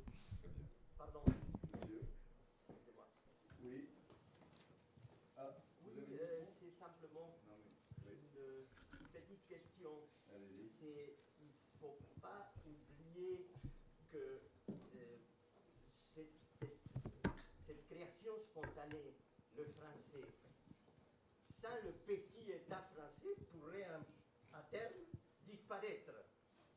Ça, la tâche du petit État français. Ça, c'est le premier point. Le deuxième point, c'est votre vision du futur. Et on peut la partager, effectivement. On peut partager votre vision du futur, mais il y a certaines prédictions qui s'avèrent un peu limites pour la machine. Exemple, le futurologue de British Telecom a prédit que la classe moyenne britannique arrivera à l'immortalité par prothèse vers 2040. J'espère que ce n'est pas le genre de futur que vous partagez, parce que vous avez fait des lois qui portent votre nom et qui ne vont pas dans ce sens-là. Vous voyez ? Vous posez une autre question, mais on va, une minute là-dessus. Ça, c'est tout à fait fascinant. C'est-à-dire que vous allez passer avec la génétique. Vous allez passer de l'homme, au fond, prolongé, que l'on fait aujourd'hui grâce aux progrès de la médecine, de l'hygiène de vie, etc., à l'homme réparé. Regardez Oscar Pistorius, hein. On l'a refusé aux Jeux Olympiques parce que l'on pensait que sa prothèse en faisait un surhumain. On a fini par l'accepter. Mais grande question philosophique. À l'homme amélioré et à l'homme allongé. L'homme amélioré, c'est quelque chose de fascinant. Et nous y sommes. Nous y sommes, hein, l'homme amélioré. Veut dire, il y a aujourd'hui la capacité. Vous envoyez votre génome, vous pouvez faire ça pour $199. Vous crachez sur une petite languette, vous envoyez votre truc aux États-Unis, c'est interdit en France. On va vous renvoyer votre génome avec 127 maladies, avec de la prédiction. Et ceci va descendre progressivement jusqu'à $100 pour le génome humain. Je rappelle que le premier génome humain de Craig Venter, c'était $3 milliards, hein, le coût. Donc une diminution extraordinaire des prix, un progrès extraordinaire des connaissances, de la génétique, jusqu'à l'amélioration génétique de l'homme. Jusqu'où on va aller là-dessus ? Alors, vous savez, moi, Better Baby Institute. Bonjour madame, j'ai bien noté votre commande. Alors, donc j'ai sélectionné un embryon femelle. Bien évidemment, j'ai enlevé toutes les maladies, Alzheimer, etc. etc. Vous m'avez dit grande taille, oui, XL, je vous ai pris XL. Vous m'avez dit yeux verts, j'ai mis yeux verts. Cheveux noirs, bouclés, c'est bouclé. Voyons voir. Ah, je vous ai rajouté la mémoire de Mozart, hein, c'est une option gratuite, brevetée, inventée par la maison. Vous voulez la garantie centenaire ou la garantie tricentenaire ? Mais je ne suis pas loin, je veux dire, c'est pas de la science-fiction, je suis dans l'anticipation en vous racontant ça. L'homme amélioré va poser, oui, mais vous voyez l'extraordinaire, oubliez la gauche-droite là-dessus. Hein. L'homme amélioré, en revanche, mettez le retour des religieux. Hein, l'homme immortel. Les scientifiques vous disent, beaucoup d'entre eux, Kurzweil, etc., c'est pour ceux qui s'intéressent à ça, vous avez la Singularity University, qui est l'université, qui est les gens de la Silicon Valley, les gens de milliardaires de la Silicon Valley, des chercheurs, etc., qui réfléchissent beaucoup là-dessus. Vous allez sur leur site, vous n'allez pas regretter le détour. C'est absolument décoiffant. Et ils vous disent, l'homme qui vivra 1000 ans est déjà né. Alors, problème petit économique, puis 1000 ans prix Nobel à la rigueur, 1000 ans femme de ménage, ça me pose quand même un problème. Les problèmes sont... Et puis alors ensuite, comment je vais faire pour faire coexister le modèle upgradé avec le modèle non upgradé ? Songez que nous avons 1,37 de différence de génome avec le chimpanzé. Si je fais 2% d'augmentation, est-ce que j'aurai la même distance qui me sépare de mon fils qui lui sera, etc., etc. Vous voyez donc les problèmes considérables, éthiques, vertigineux, qui se posent sur cette question. Mais lorsque j'ai parlé de ça, je pourrais parler de la même façon des nanotechnologies, etc., pour vous dire que nous allons vers un futur. Je ne sais pas exactement ce qu'il sera, je ne peux pas vous dire, je suis certain qu'en tout cas qu'il est vertigineux, qu'il est décoiffant et qu'on ne peut pas continuer à envisager ce futur avec les visions d'hier. Très bien, merci. Monsieur, vous avez la dernière question. Oui, c'est pour Monsieur Madelin. C'est sur les dépenses publiques. Ah ouais, vous venez quelque chose de plus... Oui, un peu technique. Donc, est-ce que vous pensez que là, dans cette phase de plus ou moins de récession, est-ce que vous pensez qu'il faut réduire les dépenses publiques, sachant que le coef de multiplication sur le budget apparemment n'est pas de 0,5 mais plutôt de 1,5, et que donc, est-ce que est-ce que la mise en place de politiques, de mesures d'austérité ne risque pas d'avoir un impact sur la croissance assez important, et également de continuer à creuser les déficits? Ou est-ce que vous pensez que 2, 3 ans, 4 ans, comme ça, peuvent peut-être aider à restaurer certains équilibres macroéconomiques et la compétitivité? Très bien. Bon, je ne sais pas si vous voulez répondre. Moi, je propose peut-être aussi une conclusion. Là, on vient de partir assez loin dans le futur. On a beaucoup parlé d'innovation, on a beaucoup parlé d'un nouvel État, d'un État plus agile, plus allégé. Est-ce que cet État, il peut relever tous les défis dont on vient de parler avec moins d'argent, moins de dépenses publiques, et avec quand même une place franchement redimensionnée? Alexandra, qu'est-ce que vous en pensez? Je pense qu'on va essayer de finir sur une note optimiste. Oui, je Oui. pense que l'État peut se transformer, et que même, j'ai envie de dire, le gouvernement a pris un tournant qui est celui plus ou moins de l'État autrement, c'est-à-dire a pris conscience qu'il fallait aller au-delà même peut-être des idéologies du passé, etc., et se confronter aux réalités économiques qui sont les nôtres actuellement, aux nouveaux contextes auxquels on fait face, et prendre les mesures nécessaires pour endiguer la crise. Très bien, merci. Marie-Laure, vous avez un mot à dire sur le périmètre financier de l'État? Est-ce que l'État a les moyens aujourd'hui et peut continuer Non, je suis prudente parce que ce n'est pas exactement ma discipline. Je ne répondrai pas sur cette question. En tant qu'historienne, c'est difficile. Je ne peux pas me prononcer. Très bien, merci. Alors, Alain Madelin, votre monde... allez-y. 3 brèves observations. La première, c'est qu'on peut vivre avec un État plus frugal. L'écart de dépenses publiques entre la France et l'Allemagne, où je n'ai pas le sentiment qu'on soit vraiment moins bien éduqué, moins bien protégé, moins bien soigné, etc., qu'en France, est d'environ 200 milliards. Ça donne une idée du surpoids de l'État. Mais la deuxième intervention, c'est que, au fond, je ne m'intéresse pas tellement à ces questions de surpoids. Je m'intéresse à l'efficacité de la dépense publique. Ce n'est pas tout à fait la même chose. C'est-à-dire que je suis absolument persuadé que l'État peut, par exemple, être social. On a cité tout à l'heure l'assurance santé. Bien évidemment, les Américains n'ont pas le même système obligatoire que le nôtre, mais vous pouvez avoir une obligation d'assurance santé, ce qui ne signifie pas que l'État se fait assureur.